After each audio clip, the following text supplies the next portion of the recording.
নমস্কার বন্ধুরা, আমি অরিন্দম চলে আসলাম আজকে এই মুহূর্তে বিরাট বড় একটা 32,000 প্রাইমারি শিক্ষকের চাকরি বাতিল মামলার বিরাট বড় একটা গুরুত্বপূর্ণ আপডেট নিয়ে। আজকে 7 তারিখ, আজকে কিন্তু উঠতে চলেছে 32,000 প্রাইমারি শিক্ষকের চাকরি বাতিল মামলার শুনানি। এটা কিন্তু অনেকদিন ধরে কিন্তু শীত ঘুমের মধ্যে চলে গেছিল, তাই না? আবার কিন্তু এটা চাগাল দিয়ে উঠেছে। 26,000 শিক্ষকের চাকরি বাতিল কিন্তু অলরেডি কিন্তু হয়ে গেছে। এইবার হলো 32,000 প্রাইমারি শিক্ষকের চাকরি বাতিল মামলার শুনানি। এই শুনানির ইতিহাস প্রথমে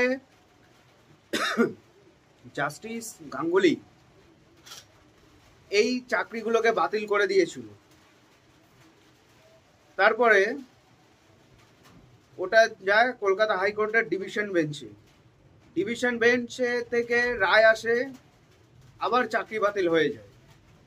সেগুলো ব্যাক করে চলে যায় সুপ্রিম কোর্ট থেকে আবার কেসটাকে পাঠিয়ে দিয়েছে হাইকোর্টের ডিভিশন বেঞ্চে।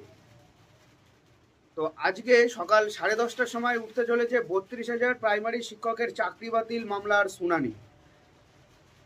এইটা আমার একটা কোশ্চেন আছে যে হাইকোর্টের সিঙ্গেল বেঞ্চ শুনেছে, হাইকোর্টের ডিভিশন বেঞ্চ শুনেছে, তারপরে এটা সুপ্রিম কোর্টে গেছে, সুপ্রিম কোর্ট থেকে এটা আবার এখানে আসছে। সো এবার যদি এটাতে যদি যে রায় আসবে, এটাই কি সুপ্রিম রায় হিসেবে ধরা হবে, না এটা আবার সুপ্রিম কোর্টে আপিল করা যাবে? এই বিষয়টা আমার এখনো পর্যন্ত পুরোপুরিভাবে কনফিউশন আছে।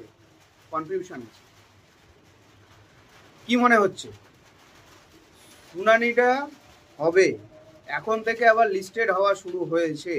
এতদিন মোটামুটি প্রায় বছরখানিক হতে চললো 32,000 শিক্ষকের চাকরি বাতিলে কোনো আপডেট আসছিল না। 26,000 নিয়ে পড়েছিল, 26,000-এর গল্প শেষ।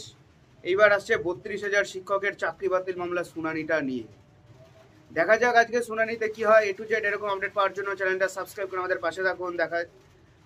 চ্যানেলটা যদি ভালো লেগে থাকে তাহলে অবশ্যই সাবস্ক্রাইব করবেন। দেখা হচ্ছে পরের ভিডিওতে। ভালো থাকবেন সবাই। নমস্কার, জয় হিন্দ, বন্দে মাতরম।